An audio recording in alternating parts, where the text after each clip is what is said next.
You got to love it here in the city. Our heart beats stronger. Free socks. The NHL playoff picture is still up in the air, but here in Winnipeg, fans are confident the arena will echo with the sound of white noise again.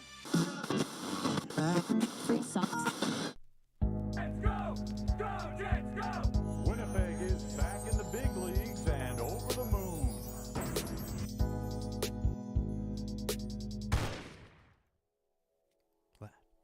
Welcome back to the landing strip, brought to you by Topline Media and From Financial. And unfortunately, on this Saturday night back-to-back, there will be no sack squirtle. The vibes aren't too high as we just watched the Winnipeg Jets potentially play their worst game of the season.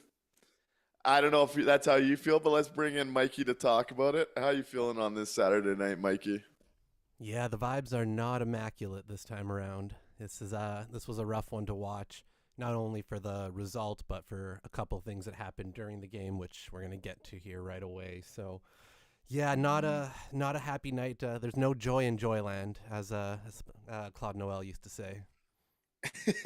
Bringing back the classics, eh, Mike? Yeah, I like that. There definitely is no joy in Joyland, and it's not even just the disheartening effort and loss tonight. It's what might be coming from that loss, as you kind of hinted about. Losing Dylan Samberg potentially for some time is going to be quite the load for these Winnipeg Jets, methinks. Yep. What do you think of that? Yeah, that's going to be a glaring hole that we're going to have to see if maybe there's a player on a conditioning stint who's going to be ready to fill in, because that's a massive spot there. Samberg has been, I think, the second best defenseman by a mile to start the season for the Jets, behind Josh Morrissey. So, yeah, I'm not looking forward to what that's going to look like, and we'll see.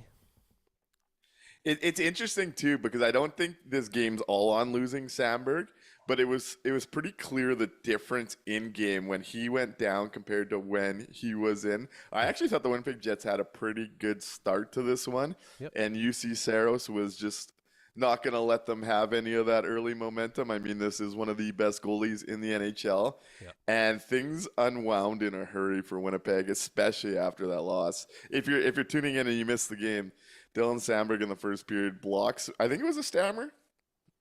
Was it a stammer one-timer? On the power play was the second goal. The second goal. Who was the one that shot the Samberg shot? I think it might have been Stammer as well. Oh, sorry, that hit Samberg. Yes, it was. Sorry, yes. Yes, he wears a Samberg or a Stammer one-timer in the what I thought was ankle. Some people thought top of the laces, but it did not look good. Yeah. And we'll see where that goes, because, yeah, like you talk about, I'm with you when we talk about the idea he's been the second best defenseman in Winnipeg.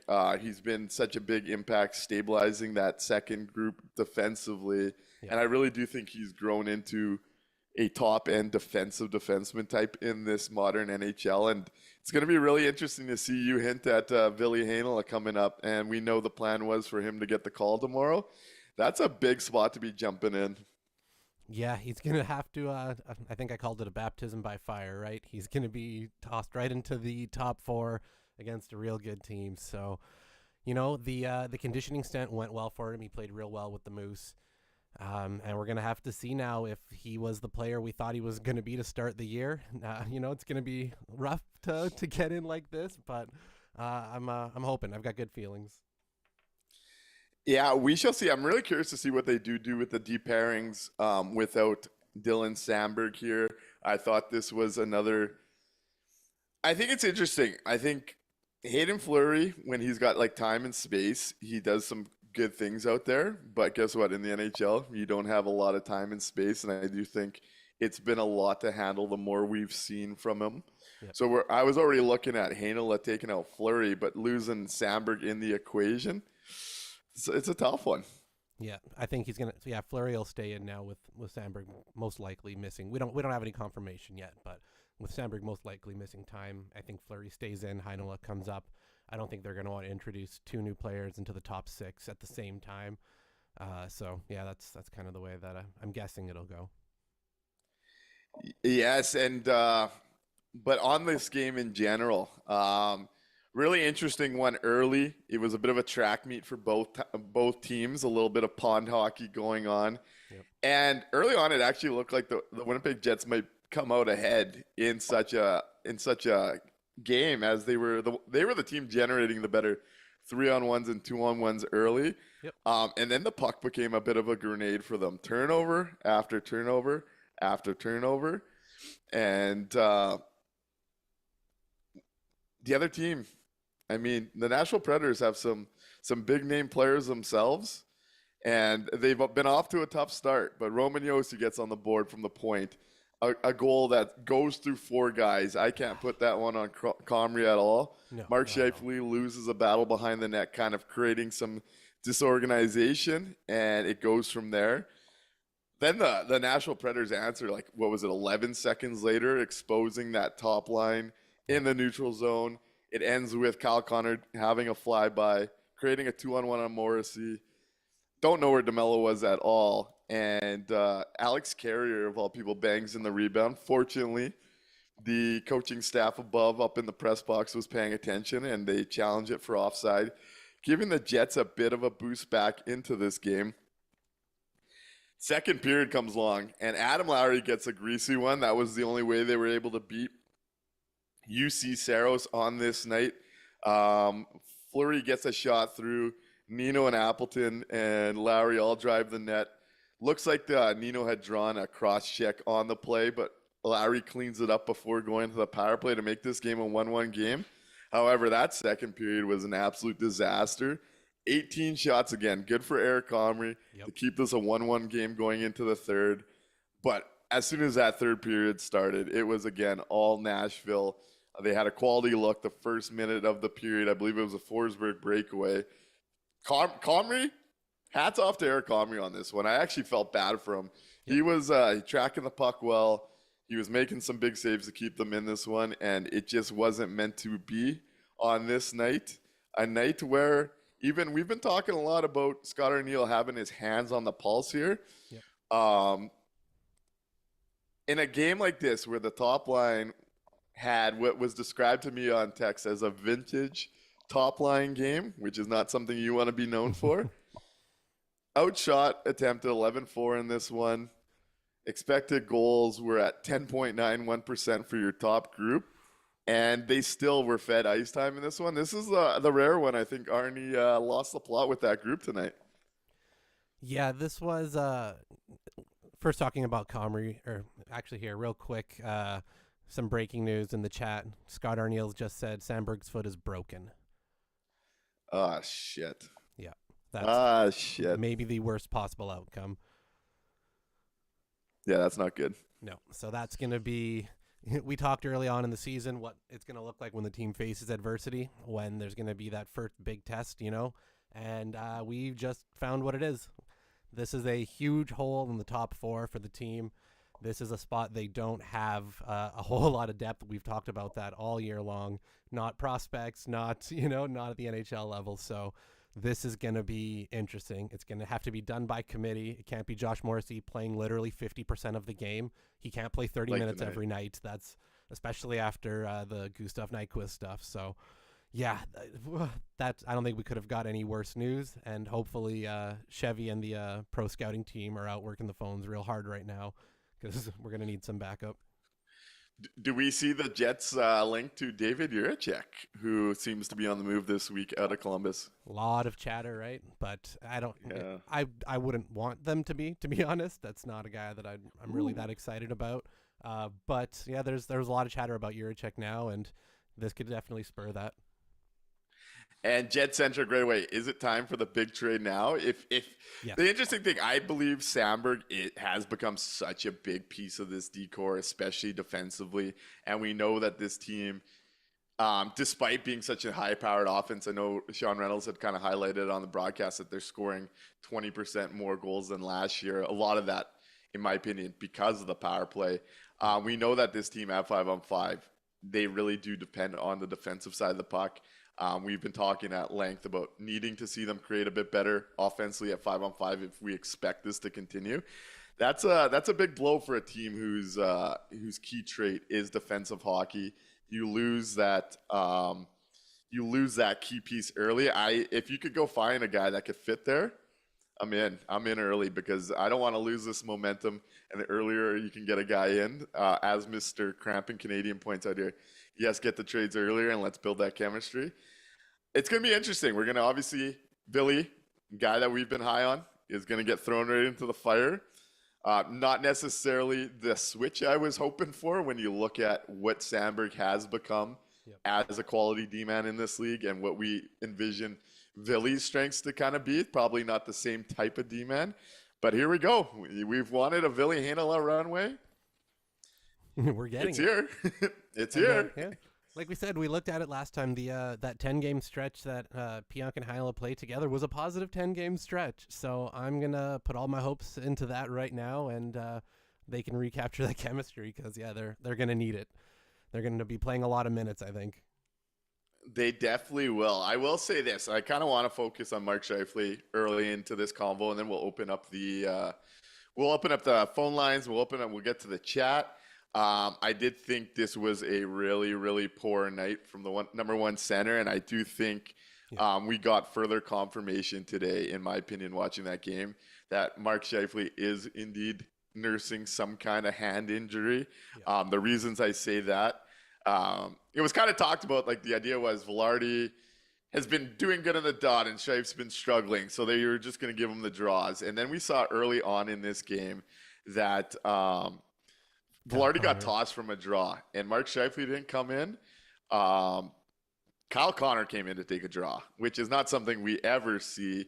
And a few other areas, like that first goal from Yossi behind the net, Scheif just gets outmanned in that one-on-one battle, and he takes 3 minor penalties in this one. Two holds because he's wrapping guys up instead of getting physical. We saw him duff another one-timer. I think something's going on there, man. The team's not going to come out and say it. If you just watch and isolate Mike Scheifele, he looked like a guy that was protecting that hand today. 100%. We noticed it last game. Didn't want to really jump on it too much just in case, but as soon as I saw Kyle Connor come in on that first face-off that Velarde got tossed from, I went, there it is. And then, the penalties where, again, it's very clear he's trying to protect that arm, protect that wrist. So whatever the injury is, it's apparently not bad enough to try to keep him out, but it's affecting his play and in a negative way that, I don't know, but can you take him out now with losing your, second best defenseman? Have a hole in your first line too. It's interesting. They're not going to come out and say anything until it is to the point where he can't play, but yeah, I don't know. I'd almost want them to let him rest up and heal now as opposed to prolonging an injury going forward, but man, that's tough. Yeah, and again, that was just another banner night. If you're not a believer, big picture in that top line, it was when it's bad, it's bad. Yeah, and that was a prime example of when it didn't work. For sure. So, you know what? Let's open the phone lines here. I'm going to start diving into the chat. And the first place I want to go is a positive. Choices TK says, Comrie has to feel like a pitcher that puts up quality start after quality start. Now, the second half, obviously not great, but gets no run support. Second game in a row where where the team played like that. And again, obviously, a lot of the market, including me, was feeling pretty wary about the idea of Eric Comrie being the backup in Winnipeg. And I thought it was another banner day of Eric Comrie looked solid. I felt terrible for him. He was tracking the puck well. First goal beats him through 4 guys. And everything else was through breakdowns that end up backdoor or on the stick of some awfully skilled talent that's had some tough starts. Eric Comrie continues to answer the bell for the Winnipeg Jets as the backup. Yeah, in the last game he played, where he got blown out there, I said he was the sacrificial lamb. I think he was again today. The style that the Jets play, right, is such a hard-moving, hard-pressing type of play. We talked about how aggressive they are on all three phases now. You know that on the second half of a back-to-back, they're going to be gassed. And I think by putting Hellebuck into that first game, that gives you the best chance at taking that one. And yeah, kind of, again, making Comrie the sacrificial lamb in a game where you're expecting them to probably not be all that great. He goes out and puts up that 18 save second period, which was absolutely massive. Absolutely massive. He was incredible. I don't put the loss on him at all tonight. Nothing he could have done on those bouncing pucks, and especially on that Stammer power play goal. Like, that shot is ridiculous. So, yeah, that not on Comrie at all tonight. I thought he was fine. He hung in there, and yeah, if this wasn't a back-to-back game and the Jets had some fresh legs out there, he would have been going, save for save with Saros. Yeah, and UC Saros did make some big ones. I actually thought it was an interesting matchup because obviously it was the number one power play versus the number one PK, and the Jets don't convert on the power play. But I come out of that one still feeling pretty good about the power play because, hey, Nashville was awfully aggressive on the PK. They clearly jump when they see an opportunity to get a clear. And the Winnipeg Jets still generated quality looks through the first two power plays. So I think that was a good sign if you're looking at reasons why this power play will continue to be real. This was a tough penalty kill group. This was a matchup to go toe-to-toe. And despite not coming up on the board, I did think they were creating quality looks. What do you think of that? Nashville's power play is a little underrated. In the month of November, they've only let in 3 power play goals total. So that PK is good. So, yeah, I liked the movement still. I liked the chances they were creating. I liked the pressure they got in the times when the penalties were expiring as well. Like, they were able to find that space still. So, yeah, I'm not worried about the power play yet. Still number one in the league. They're still getting their chances. So, yeah, Nashville just, again, second half of a back-to-back. The Jets were tired, and that Nashville power penalty kill is a little underrated. And Scarborough 21 over on YouTube agrees with us. He made some huge saves tonight. This one wasn't on Comrie. He's the one Jet I'm actually awfully happy with coming out of this one. Yep. Al Camino says over on YouTube that looked like a team that played last night, and they definitely, after a quality start, did break down in a hurry and did look like a tired group. There's definitely an agreement there. Yeah, it felt like they were trying to find a quick goal early again to start to see if they could then maybe squeeze out a game. And after that, they burned what little energy they had left coming into tonight. And then, yeah, the dead legs took over. Rob Somerville says over on YouTube, thanks for joining the chat, Rob. Hey, Rob. If you're the Jets, would you not have started Hellebuck tonight versus Nashville opposed to a non-conference team in Pittsburgh? Now that we have both games in the purview, what's your take on this one? I know we talked a little bit about it last night. I think, with hindsight being 2020, of course, I think they made the right move. You want your starting goalie in that first game when everybody's fresh to give you the best chance at that win. And then, it's the second half of the back-to-back. Guys are going to be tired. There's more likely of a chance that you're going to lose back-to-back, right? It's just statistically, that's just the way it goes. It's hard on the body, right, to play those games 2 nights in a row. So unfortunately, you put the backup out there and you hope for a miracle. So I think they made the right move in both protecting Comrie and their record. Especially when you are 16-3-0 going into this. It's not like you have to go into the weekend and get both. Yep. I do, and I emphasized with it last night on the idea of playing your starter against the divisional team. But we did talk about how they were coming off a 2-day break. You're going to your number one. They have Minnesota on Monday, which is the tougher game of this stretch. Yep. And if you just look at these 2 games, goaltending wasn't making the difference tonight. No. I just have trouble looking back on this now and really beating up on that decision because Eric Comrie gave you everything you hoped for in this one. Yeah, there was nothing he could have done on those goals. Comrie was not the problem tonight. I think they made the right call in the end. I don't think Hellebuck would have done much more. Lucas Trapp, while we were talking about the Samberg and the Heinola aspect, says, honestly, I want Stanley back in this lineup. Also, Fleury and Miller have not been great lately at all. Stanley and Heinola both need to play next game if Samberg is out. So 2 things on that. Logan Stanley is injured. He's out of the lineup because he's injured. They were expecting 4 or 5 days before they had another update, which I imagine will be early on this week. And the other is, Lucas, I admire you trying to wear me down on the Logan Stanley thing, but once again, I am not seeing what's being sold on how Logan Stanley is making a difference in a game like this. Yeah, there's really nobody that would have made much of a difference tonight. They were beat. They were tired. They burnt out early, and I think that was just it. But with Samberg out, on the they're gonna need goaltending aspect too, you know what I found interesting about this one actually, and I think it's a credit to Eric Comrie. But one thing we've been talking a lot about, when the Jets get established offensively, we know they like to keep shots to the outside, and they've been a pretty good team outside of tonight at doing so. Yep.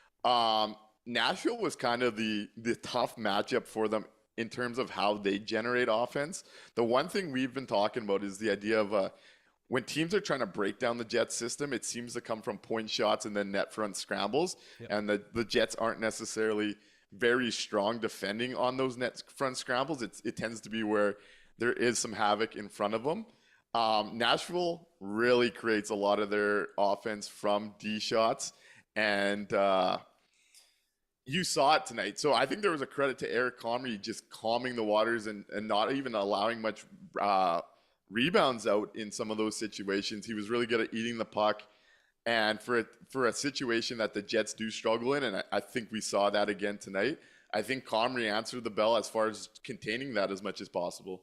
Yeah, there's quite a few opportunities where he could have panicked and gotten a bit of happy feet, and he didn't. He was able to stay big, stay strong, stop those pucks, and freeze it up. So, yeah, he gave you exactly what you wanted out of that start. I think I got no negatives on Comrie's game tonight.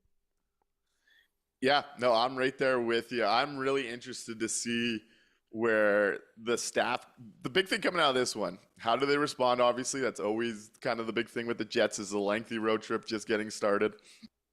Obviously a tough game. Back to back, I mean, Nashville's in 8th place and the Vegas odds makers are giving them the favorites in this one. I mean, the back-to-back effect is real in the NHL. Plus a night where it is Saros versus Comrie, and I think both guys were probably the two best players in this one. But the big question for me comes out, where do you think they're going to go with the decor before we dive more into this game on Monday? If we're looking at no Samberg now that we've got confirmation on the broken foot, and if we still have no Logan Stanley available, I think we're going to see the same 5 that finished tonight with Heinola sliding into Samberg's spot. Interesting. And I that's the path of least resistance. Yep. And I could see it.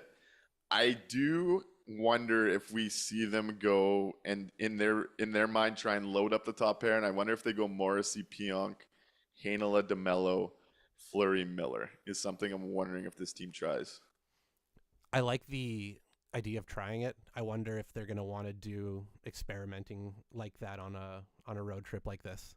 Is my only question. Yeah. Generally, if they're on the road, they would want to, I would guess they would want to go path of least resistance, but I do like the idea of loading up on that top pair, giving them the extra minutes, and then cascading from there. Yeah, for sure. So it's going to be interesting. Either way, Ville, hope you're ready, man, after 2 games with the Moose. Definitely going to need you, as I don't see Dylan Coughlin factoring in at all. No. We shall see what happens there. That is the big intrigue coming out of this one. But hey, it's a back-to-back. Let's not beat it up too hard. Yep. It was terrible to watch. The 2 skill groups in particular. I thought the Nemestikov, Ehlers, Perfetti line, I thought it was a night where Ehlers had the jump, but he didn't really have any passengers with him on that line. Yeah. I thought it was a quiet night from both Vlad and Perfetti in this one. The Lowry line, had a solid but not dominant game. Obviously, they get on the board. And I thought the 4th line, again, continues to just do what we expect of them. Yeah. So that was good. On the They D had some side, still a rough go for DeMello. One play I did highlight in my notes, though, that I did like from him, and we were talking about this yesterday, about how the Jets do need to find some different seams to create offense off of, and we were seeing a lot of below the line to the high slot type maneuvers, which is one of the better ways to create offense. But if that gets locked down, it gets tough for Winnipeg. There was one play, I believe this is the first period, where it might have been second, Dylan DeMello from the blue line to the backdoor, Cole Perfetti, and we've seen that play a little bit creeping into Winnipeg's game offensively, which is something I like to see if they can create those teams like that. Yep. But I thought it was another really rough night for DeMello, and it's also why I kind of suggest that D setup is it might be just time to, hey, we're going to be playing Morrissey a lot. It might be time to see some different partners with him until Dylan DeMello settles in. Yep. And I just wonder if he could do that in lesser minutes with a Ville Heinola kind of taking the puck movement role on him just worrying about defending. I would like it. I would really like to see that, just again to give DeMello the breather and let him catch his breath and see if he can start seeing the game in that way again. So yeah, I would like to see it. I'm just curious if they're going to do it on the road. For sure. Luke Armbruster comments over on YouTube. Usually a second day listener, but was able to tune in tonight. What a tough night for the top line. Definitely was. And then he asked a question and he's not the only one asking this. Do we see an early trade for help on the back end? I don't expect the Jets to make a move like this quickly, and it's hard to see something shaken up unless there's like a Marcus Pettersson or David Juracek. Those two seem to be like the readily available guys. And I think I'm more open to a Juracek bet now that you're taking out such a quality defenseman, and just as far as getting bodies in here. But I don't know. I don't see them jumping to make a deal this quickly. I think they're going to want to get a good look at Heinola. Yeah. I think they're comfortable with Fleury and Stanley in the near term as a 6-7 D-man, even though I think that's a clear spot to upgrade off of both of them. So I'd be a little surprised by a quick deal. What do you think? Outside of, one of the more prospect-like players getting moved, like Juracek, where it is very open right now, that's in the works. Outside of that, I don't see any of the established NHL guys moving until at least after Christmas. They'll look, and that definitely will increase the urgency and maybe some of the discussions and things. But I would be real surprised if we saw one of the big, established NHL defensemen that we've been talking about moved before the Christmas break, just because teams they'll feel like they're still in it, right? And they won't want to give that signal that they're selling off. No, for sure. Do you think one aspect LaBoss 19 throws in here, do you think there's a possibility we see he's got 44-2, 24-4, and 14-6? That'd be quite the promotion for Fleury, and I don't think I'd feel comfortable with that. Not after tonight and the other night. If he had been maintained the play right from the beginning of the season that we saw, you can maybe argue, especially with giving the second one some more reduced minutes, but I doubt he'll be the one to pop up into that spot. My guess is that it's going to be Heinola on that second pair. And to Scarborough 21's on YouTube, who's agreeing with you, Mikey, says, agree with Mikey, Ville has Arneal as his biggest fan, which is a big thing in this too, right? We do know Arneal is confident in the type of player that Heinola could be for them. And I'll say this because I do see a lot of worry about the idea of Heinola and Pionk together. And it's not even just from this chat. I was getting texts about it as well. We were talking about a couple of games ago. Oddly enough, outside of Dylan Samberg, the one player Pionk has played with for any bit of term in Winnipeg that's had positive numbers is Ville Heinola. Yeah, they had a great stretch together. The underlying numbers were good. The eye test was good. They weirdly complement each other's games. So, we'll get some lightning in a bottle again, and he'll stabilize that top four, and we'll keep rolling like we have been. And I'll say this, based on what I saw from it, I was trying to go back and find some clips and stuff. The one aspect, and it's going to depend, because Ville Heinola has not played competitive hockey outside these two Moose games in 7-8 months. Yep. And we know it's been a rocky road, and we know an ankle is not necessarily the easiest thing to come back from, never mind what else happened since the ankle broke. I think it worked well because when Ville Heinola has the puck, he's kind of got the Ehlers in him where he's good at drawing checkers to him, which opens space for his D partners. So if he can get it over to Pionk, who we know likes to jump when he has space, it is an area where, at least through the neutral zone, I think could benefit the Winnipeg Jets. If they get to the puck early defensively, I think they'll still be able to get it out. So we'll see what that looks like, but I'm not nearly as down on the idea as many are looking at it. Yeah, I agree. Heinola was going to be on this team to start the year if not for that, really unfortunate timing for the injury, right, on that ankle infection there. So, yeah, this is going to be the chance that he's going to get to show those skills that we were looking for, that ability to move the puck. His read on the game is wonderful. It's something that he brought a lot to the Moose last year. I was real privileged to get to watch that all last year. So, yeah, I think he's going to slot into that top 4 spot there with Pionk, and we'll see. It's going to be, like I said, first game in there is going to be interesting, but I think he's going to settle in. Best guess on a broken foot, probably 6 to 8 weeks? Best, yeah. You're lucky if you're getting him back in 8 weeks, I think. So, yeah, it's going to be a stretch here. And, hey, they've been one of the most fortunate teams in the NHL with injuries. Every team deals with it. Yep. The Winnipeg Jets are going to be no different. It's next man up mentality. Let's see what happens. See what the average is here. Yeah, you take a peek at that. I'll keep diving into the chat. I think this is a fair takeaway from Harrison over on Twitch, that the main takeaway was Saros kept them in it long enough for the Jets' legs to give out, and that decided it. Because we did see that early push, and Saros made some awfully big saves. Samberg just whiffs on that 3-on-1 where I love to see his instincts jump into that play and create the offensive look. If he would have got all the wood on that, that looked like a prime chance to take an early lead. They just couldn't beat him early on this night. Yeah. Sorry. Yeah. Juice was completely dialed in. If they'd gotten one of those early chances when they were swarming, you may have had a different game on your hands. But yeah, he was too good tonight to beat. And yeah, anywhere from 6 to 12 weeks is generally what it looks like for NHL players coming back from broken feet. So yeah, 10 weeks, kind of in that middle. 9 weeks would be, I think we're happy if that only takes that long. So we got, the next few months. For sure. Some comments over on YouTube about Cole Perfetti. Scarborough21 says Perfetti has been very quiet the last few games. And Doug Henderson says Perfetti is ice cold at the moment. What are you seeing from Cole Perfetti? I won't chalk much up for tonight. Everybody was dead. Everybody was tired. Nobody had the legs to go tonight. Perfetti's had more up and down games lately than at the beginning of the season. But I think his play both away from the puck and his defensive game have been a lot better in the last, couple weeks. So I'm not worried about Perfetti. We talk a lot about how offense kind of dies at the center position on that line. So I'm not really holding a ton of that against, him there as well. I still like his chemistry with Ehlers. They still communicate really well out on the ice together. So I'm not too worried about Perfetti yet. The Cole Perfetti breakout season is still on, still happening. Don't worry, everybody. We're good. He'll be all right.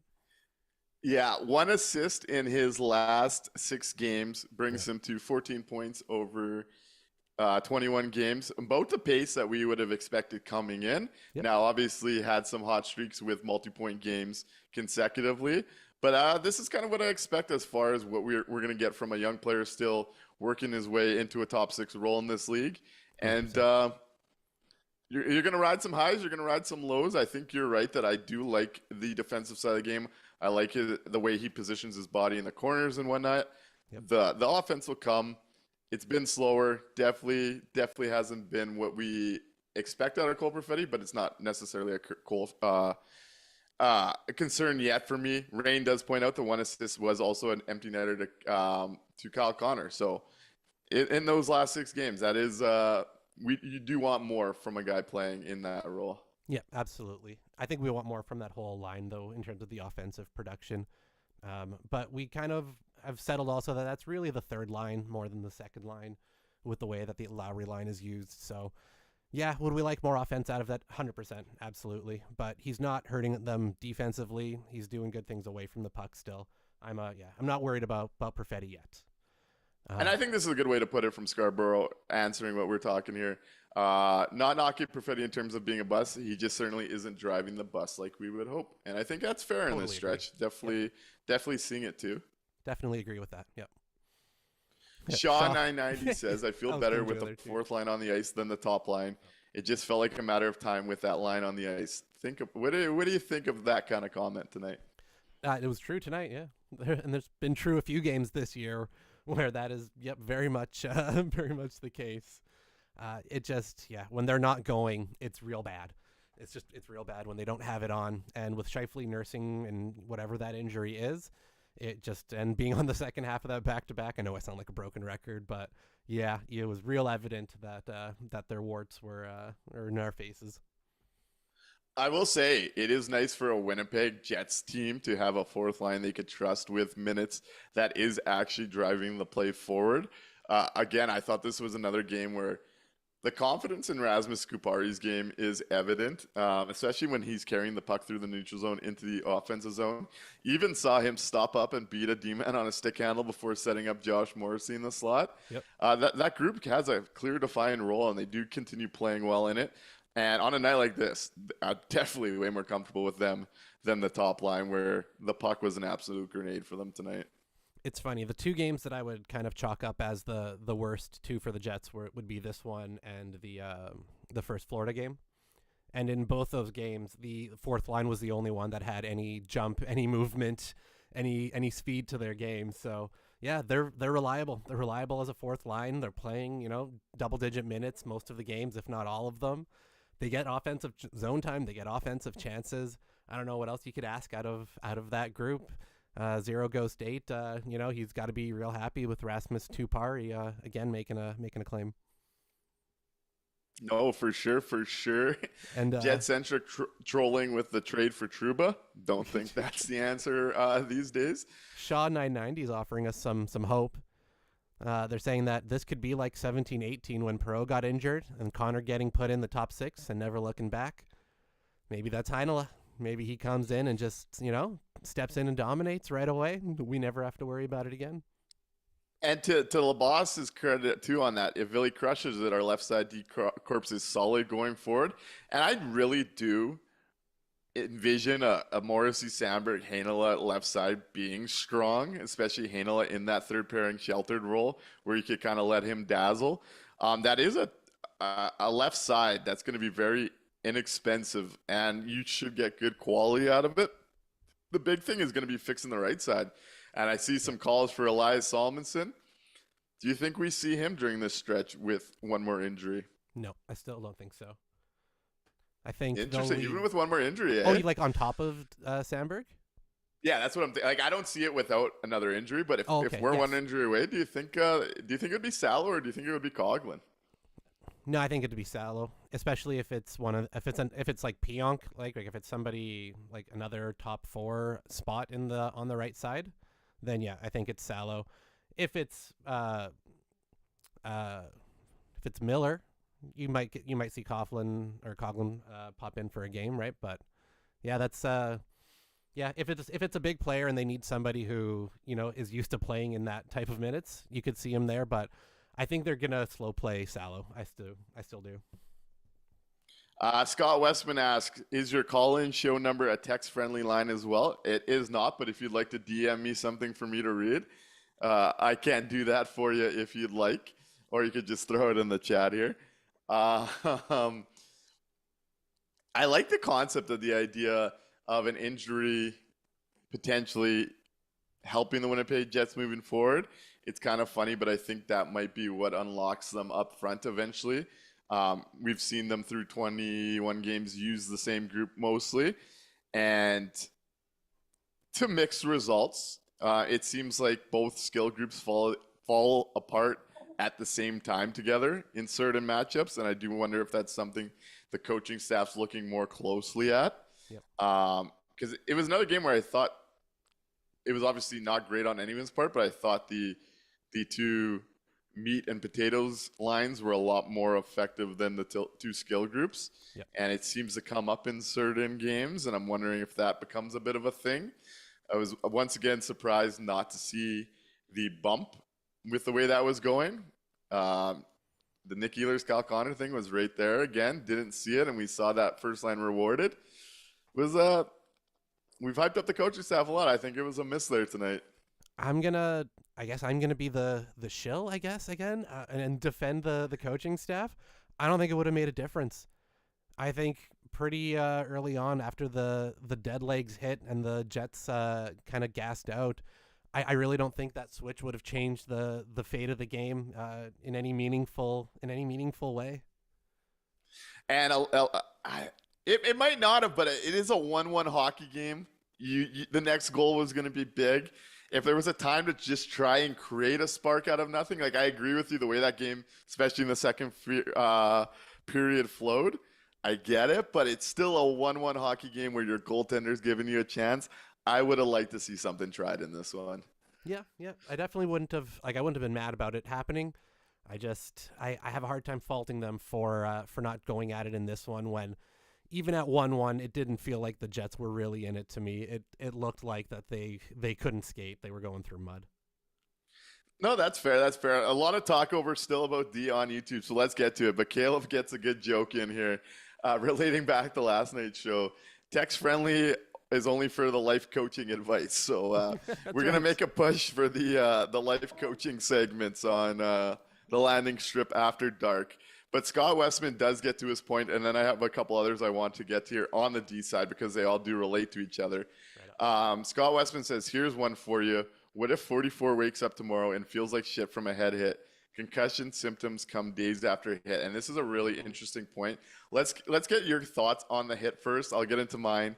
And then that could be a really interesting twist to all this because, like you mentioned, he played a ton of minutes tonight. That hit happens late. I'm stunned the concussion spotter didn't give him a yank on that one. Shocked. So what's your thoughts on the hit and what's your thoughts on the idea that we still might not be out of the woods there? Yeah, on the hit itself first, right to the head. Like there's he elbows him in the head. That's just no question about it. That was absolutely fucking ridiculous in my opinion. The concussion spotter's not calling him up, and like this is the team that I'm watching and cheering for, and to take your number one defenseman off the ice would be seen as a bad thing most of the time, but I wanted it to still happen because I was worried about Josh Morrissey. I wanted to know if he knew where he was, what he was doing, what his name was, because it was gnarly. It was not a good hit. The concussion spotter really should have called him up. And I wouldn't be surprised to see if he starts having symptoms in the next day or so. And that'll be a real issue that they'll have to try to figure out at that point. So this one's interesting for me because I had forgotten until Friedman brought it up in relation to that hit on Matty Nyes that the NHL went away from the head being the principal point of contact as the rule now. Yep. And that's something I'd forgotten had changed in the last CBA. I was under the impression it was still, if the head's the principal point of contact, it's off limits. And that's no longer in the rule book. And in this one, the one aspect I think plays into Gustav Nyquist's favor with that in mind is the fact that Josh Morrissey is bent over so much with the puck on his stick that the head is just so exposed based on how Josh Morrissey is positioned that I think it's a tough situation. You don't want to see that happen to your best D-man. Yeah. But I also don't think, based on the letter of the law in the NHL rulebook now, that there will be supplemental discipline, or if that's even a penalty right now, because they took out that principal point of contact wording. My issue isn't so much with the interpretation that the referees took of the rule; it's of the rule itself. It should be about protecting the players, is my opinion on a lot of these type of gray area hits, which is why I don't like that they've took away the targeting for that, right? But I agree. I don't think there's going to be anything coming to Nyquist for like supplemental or anything like that. I don't like the hit. I think that's a bad hit that you're going to injure guys more often than not, especially with CTE being so prominent, right? So. Yeah, that's one that I don't like, but no, I totally agree with you that to the letter of the law, there's no penalty on the ice. It's just a tough one to see, and I would have liked to make sure Morrissey's okay. Hopefully we don't see any symptoms wake up, because if you lost Dylan Samberg for 6 to 8 weeks and all of a sudden you're losing Josh Morrissey, this D-course shot. Yeah. Doug Henderson pitches the idea of what about going to 11-7 next game, spread the ice around on the D-core. What do you think there? I'm never a fan of 11-7, to be honest, unless you have some weird epidemic through your locker room and you don't have enough forwards. It's not a strategy I'm usually a fan of. Guys don't get in enough rhythm. They don't know their partner well enough. You're bouncing pairs around. Even if you're just rotating through on the bottom pair, you're getting guys way reduced minutes. They're not, I don't know. It's not a strategy I've ever just been a fan of. I'd rather them go with the 6 healthiest guys. Now, if Morrissey is a little off and feeling strange and they're not sure if he can play a game, and, at that point I would probably just want to sit him out entirely, but, maybe you can make a case for it there, but it's not my favorite. Yeah, I like it in certain ways. So like the one positive I see in going 11-7 is if you use it right, you can get your star players extra shifts by throwing them on another line. And I only like it though if the 7th D-man's used as like a power play specialist or some kind of specialist role. And I'm looking at the Jets setup right now. You'd basically be putting Dylan Coughlin, who hasn't played a game, and taking off someone from that 4th line who we were just praising. So I don't like 11-7 in this situation, especially against Minnesota, where I think you're going to need a push from those grinding lines up front. And I think it'd be asking a lot for Dylan Coughlin. You'd probably see him play 5 minutes, and I just don't see how that makes a whole lot of sense. No. I'd rather have the 10 minutes of Morgan Barron than the 5 minutes of Dylan Coughlin. Yeah, exactly. Sticking with the D combo, Scarborough brings up one of my favorite D targets. If Boston were to fall apart, have a lot of money spent on D. There's always been Carlo rumors, but he nails the guy that I love the most outside of Charlie McAvoy, who won't be moving.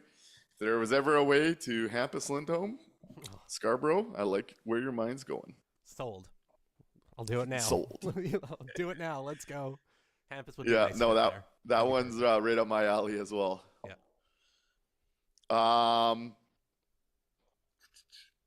Scarborough also mentions over on YouTube, this road trip is a grueling one. They were only home for 1 day, which is like a part of the road trip still. I'm amazed that they've done as well as they have.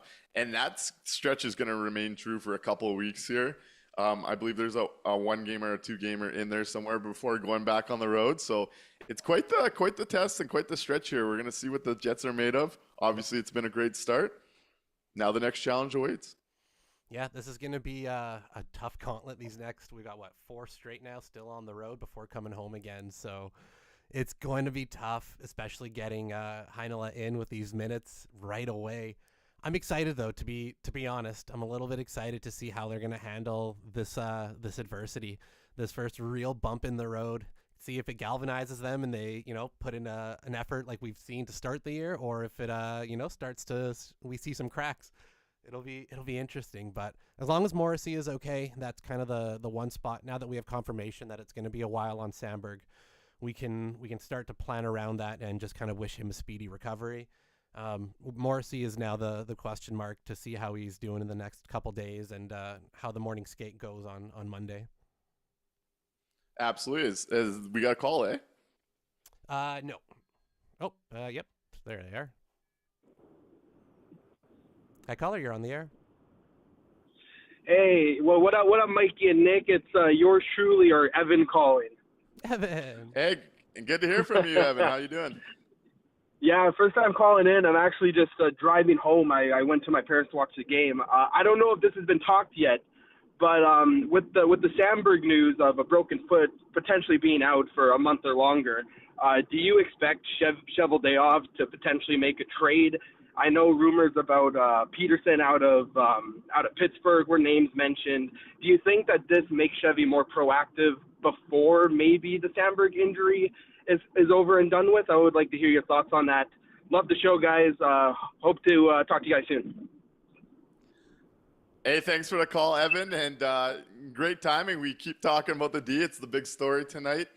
Don't expect it soon. I'm expecting we're finally going to get the Ville Heinola runway, right? The former first rounder. This is someone we've been invested into. I imagine he gets the first look.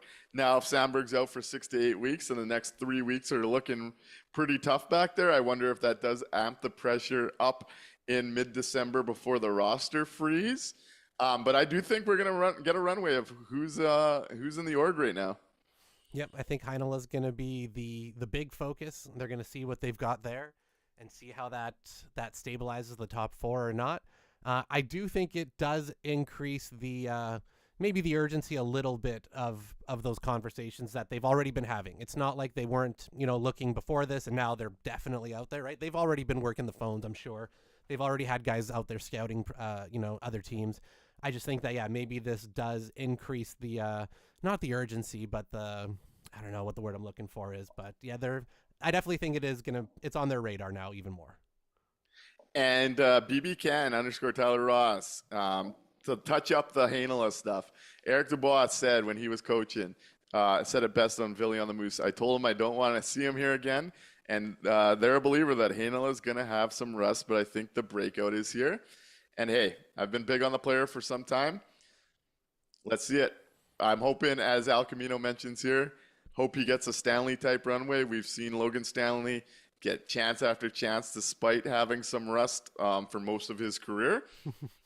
Let's see Ville Heinola get to work through his, okay? Can Stanley have rust his entire career? How did he came out of the box rusty? He's still rusty. What? I think we got to get him some polish or something, man. Choice STK has a counter argument to somebody coming in sooner. They said now that it is known that the Jets not only want another defenseman but need one, the price will go up, which makes it tough to make a deal, and Chevy is definitely patient. And hey, it's a great outlook as well, as we know Friedman and Merrick love to throw out there that when you're in trouble, teams don't like to throw you gifts. They like to throw you landmines and anchors. Yep. And yeah, it's safe to say when you're in a position of weakness compared to strength, especially when you're 17-4-0, I don't think anyone's looking to help you do any favors. And again, we've talked about draft and develop for some time. A first rounder is about to get an opportunity here. This is the develop part. That has to happen at some point. You can't say, oh, he needs time with the Moose. He did that. Well, he needs to, play well with the Moose. He did that. Well, he needs to dominate the age. He did that. Like he has done the work. It is time for NHL games, NHL minutes, and we're going to see what we've got. All those bars, too, funny enough, are things that Logan Stanley has never done his ascent. But hey, it is like I said, he came out of the box rusty. I don't get it. BB Can, Tyler Ross says, you guys see the misconduct Hughes took tonight. Thoughts on it? Pretty ugly cross check from behind. I thought like a 5-minute major, but not necessarily game misconduct. Don't know if there'll be a suspension there because the refs did take care of it, but it's a pretty ugly hit. Yeah, I think I think you nailed it with the refs took care of it there. Is it always going to be a misconduct on that one? Probably not. You got some refs that may just give it the 5. But the fact that they did give it the misconduct, I don't think there'll be anything past that. And I think that's the spot there. And to bug Doug Henderson, who makes sure to let us know we were almost undefeated with Stanley in the lineup. I finally see his true motivation as he admits he has a signed Stanley jersey. So he's cheering for the Chara-type breakout. That thing might be worth millions one day if he finally breaks out at 35 years old. And Doug's not big on Juracek, it looks like. No on Juracek. What don't you like about him, Doug? It's an interesting one because he's not a proven commodity, and I want this team to get proven commodities. Yeah. But I was having a chat with someone on Twitter too, and we've talked about this. It gives them a second young bet at a top 4 right-handed D between him and Salo. So it's an interesting thing if you're looking at organization, big picture, moving forward compared to just right now. And that's where I get stuck because I'm not convinced David Juracek is the player that a lot think he is right now because of where he was drafted. But I'm not saying he won't get there in a more structured system like this. I do wonder if he's a guy that a team's going to want to bring in and get their own development hands on a little bit before giving him runway. And that's where that one's so complicated for me, given how the Jets have started. I don't exactly agree. I don't see Juracek coming in and playing NHL games right now. They would want him down with the Moose. I don't want to pay the cost it's probably going to the price it's going to cost to bring him in, I don't think, in terms of acquisition, if he's not going to be playing NHL games right away. And that's kind of where I'm at too. Phyllis just popped in here to say hi to everybody. Number 7 to smash the like. So hey, follow Phyllis's lead and make sure like the show, share it if you feel generous. We like to see that. Definitely helps with the old algorithm life we are in. But I want to kind of guide this conversation another direction here. Talked a little bit about the D, where it's going to go moving forward. Talked a little bit about the shit show that was tonight. Next on the schedule, the Minnesota Wild. Turd Ferguson says here, I don't think the switch, and Turd had said this when we were talking about whether Arniel should have made that first line switch. Turd had said, I don't think a switch makes a difference tonight, but it makes a difference for next game. 55-85 have been better after threats of breaking them up. And that was an interesting little tie into that. But let's move into Mini, where Minnesota's been really good this year, as much as I don't want to admit it. And I'm getting into the social media battles with Minnesota faithful again.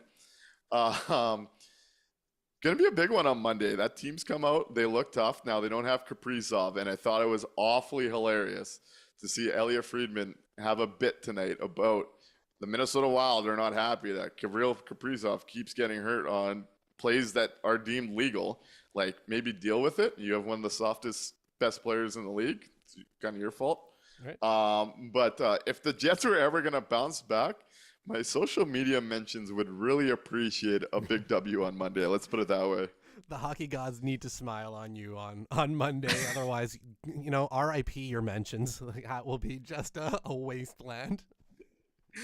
Yeah, I'm making sure to let them know. See, the thing with me, I love talking to, I just enjoy talking shit, man. It's just one of those things. You grow up doing it. You have some fun doing it. And I refuse to see a fan base like the Minnesota Wild, who haven't won a first round in a decade, try and big brother this market. Not a chance. You're the little brother in this relationship. And I'm really hoping we don't see the usual end of November, close to U.S. Thanksgiving experience down at XL this week. Yeah, I'm really hoping we see more of the beginning of this season than those classic type of games. The Jets have bounced back really well so far after losses this year, and I'm trying to do my best to judge the Jets on this year's version of the Jets. So I'm gonna echo what Mr. Camp and Canadian says on Twitch. 6-0 on Monday, please, hockey gods. Please give me a big win in Minnesota. Or do we see a trend emerge where the Jets are now on a little bit of a stretch where they lost 2, won 2, lost 1? Monday's a big one. Let's see where this one goes. I'm excited for the Minnesota game, though it will be a tough one. And my personal ego would really like Winnipeg to show up for this one. We're all hoping for it. We're all praying for you. Wouldn't be my first time to get embarrassed on socials, so that's okay. That's okay. I'll put on for this market when I have to. Okay. As much as I'm the pessimistic guy that likes to push against the Jets, I got your guys' back when it matters. Don't you worry. You'll take the arrows for us. Oh yeah, I'll take the arrows. Let's go. And Scarborough says, get ready for a big game from normally nobody Ryan Hartman. Saw he had quite the feisty one in this one and was whining about the refs after. It looked like, I guess, he got cross-checked 3 times late in that one not to get called. So I'm expecting Ryan Hartman to be his usual rat self in this one, as he's full of piss and vinegar. So maybe Cole Perfetti should put on a bubble. Sorry, we'll watch Adam Lowry punch him in the face a few times. I'm sure it'll be great. Yeah, it is a nice one, too, that they don't have Kirill for. We'll see how they handle that one. That does make the matchups a lot easier for the Winnipeg side of things. The big combo is going to be, let's see what this decor looks like with losing such a big piece in Dylan Samberg. That'll be the one to watch. Choices DK says, rule on Twitter is never take an L or capitulate. You will eventually be right. And sometimes you just got to dig in there. You just got to dig in. And Phyllis points out, but we've won against Mini, and they just lost their best player. Yep. So that is a good situation, though. Losing Samberg I'm really curious to see. The Samberg loss is interesting for me in a few spots. Now we're going to get a real good look at how real the Neil Pionk breakout is without the stabilizer, the shutdown guy beside him. I think it's going to answer a lot of questions about whether you really want to pay that guy for the rest of his career. Yep. Really interested to see where that goes. It's going to I'm really curious to see where the coaching staff does move around some deep pieces if we do see some movement. And it's going to tell us a lot about Ville Heinola over the next stretch. So, hey, it's going to be tough, but it's also, there's some excitement built in there. I'm intrigued right now. They have my attention. Yeah, a season would be boring if the Jets just went through and won every single game and there was nothing there was no drama, no intrigue, no anticipation. Now we've got some. We got to anticipate to see what this lineup is going to look like, how they're going to react. Will Heinola play well? Will he need time? It's exciting. It's a fun time to be a Jets fan right now, and I'm not worried yet. I've still got the parade planned out. It's in pencil, but I've got it planned out. So I think we'll be okay. Hey, and speaking of the parade planning, Doug Henderson lets us know that the Vegas odd makers still have the Oilers as the Cup favorites, and the Jets are currently third. Talk about a big boost from the odd makers on how they see this team compared to how they saw it before the year. Yeah, if you had got Jets before the year as Cup favorites, you probably got some real nice odds compared to right now. So Phyllis throws out an idea that we had not talked about on the D side of things when we talked about potential pairings. What do you think about Miller with JMO and Mello with Pionk? We did talk about wanting to see Colin Miller with Morrissey a little bit earlier when DeMello was having some of the struggles for a game or two to see if he gets some time just to catch his breath.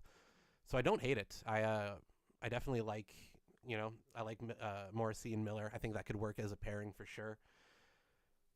I just wonder with how much DeMello has struggled right now if you want to put him with Pionk, who isn't the most defensively sound.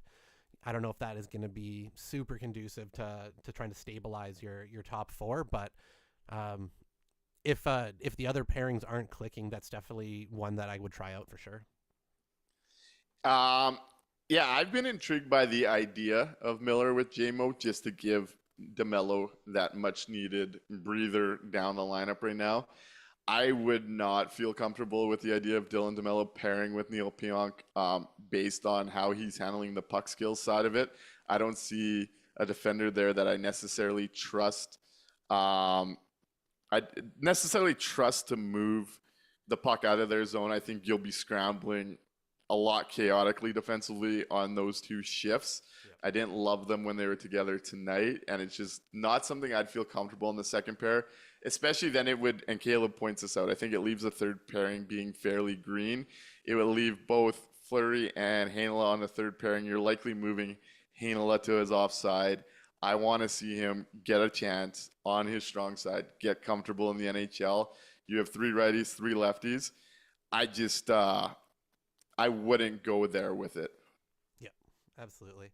And I'm excited to see Heinola in those bigger minutes to start in the top four anyways, just to give him that feeling, right? I know it's, maybe I'm nervous. There's an argument for slowing him in, but I don't know. I'm kind of excited to see him dropped into the deep end. And it's kind of being dropped in the deep end because of necessity, right? There's just exactly. I'm not putting Hayden Fleury there based on what I've seen. No. And it leaves you with one option. But I'm nervous about it. I will say I want to oh yeah. In the past it's kind of taken Ville 3 or 4 games to adjust to the NHL level, and then he's got in there and he's played a couple 3-4 games in a row before an injury's come back. So I'm very curious to see what the launching pad looks like here this week. Yeah, I say that, but I also don't want a negative game from him to be something that buries him, right? He needs the time, whether it's successful to start or it's a little rough to start. Either way, he needs those few games to really find his feet. I love some overreaction theater in both directions, right? On a good game to come out and say, that's it, he's ready, this is over, he can play top pairing, Morrissey, get out of the way. But at the same time, right, he's got to take those few games to really see where he's going to be at. And it's out of necessity that it just happens to be in big minutes. Yeah, exactly. It's gonna be fascinating. Phyllis does say, yeah, that's true. So Heinola with Dylan or with DeMello or Miller, bit of a cushion there. I'm honestly gonna be pretty comfortable with any of the right-handers at this point Heinola tries with. I mean, you only have so many options. Let's see where they go. I'm curious to see what the coaching staff thinks and what that kind of looks like. I want him with Pionk to start. I think that's going to be my ideal, especially just for dropping him into the game on Monday. Leave the rest of the pairings exactly the same. Throw Ville in with Pionk, and let's go. Mark loves to show up to troll me, so we got to ask you this, Mike. Mikey. Why isn't Mikey on camera? Nick's melon too big to fit, or to fit two on a screen, or is Mikey top lines Mr. Wilson? I don't know who Mr. Wilson is, but I'll. Me neither. That's all right. You don't want to see my mug. It's all right. You're our Jamie from like the Joe Rogan Experience. Pull that up. Hey, pull that up. Come on, Mikey. Take a look at that. That's there. Right. Turd says too on the Ville talk. You rely on Ville's skill to get him through. Sink or swim right now. Can make it a short lease, but give him a shot. And he agrees with Mikey that Pionk and Ville see where it goes.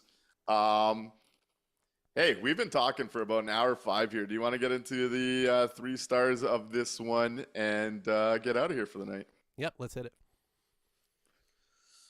Okay.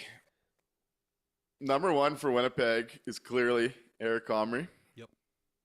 I'll give him the numbers 2-star on the night. I'm going to go UC Saros 1, Comrie 2, and then let's go with Roman Josi as the 3rd star in this one. For my 3rd Mr. Wilson is also from Home Improvement. Mark lets us know. Yeah. So for Mark, just so you know, Mark, it's just Wilson. It's Wilson. So I guess you're right. It would be Mr., but they never call him that. It's just Wilson. It's Wilson. But all right, I like it. I'll get my eyes over the fence for you. My 3rd star, I'm gonna go with Scott Arniel and Matt Prefontaine for that early callback on the coach's challenge. That was a good eye. It didn't matter in the end result, but I do like when they spot those on the replays and they can catch them quick enough to call back. So in a game where the players all kind of sucked, I'll give them the 3rd star. Number 2, I'm going to also give it to Eric Comrie. He was the Jets' only good player out there tonight. That second period, 18 saves was awesome. That was something that's a highlight in a low light of a game. And yeah, I'm gonna jump on Juice getting number 1 star. UC Saros was too good tonight for the Jets. All right, so we will be back Monday, rivalry night, Minnesota versus the Winnipeg Jets. We get probably Ville Heinola in this one. We're without Dylan Samberg. We're expecting a bounce back from a horrendous night from the top line. And hey, we're going to continue learning what this team's made of through this stretch. Tough night on the back-to-back to be expected on nights like this in the NHL. We'll see everyone Monday. Thanks for tuning in, and have yourselves a great rest of your weekend. Good night, everybody.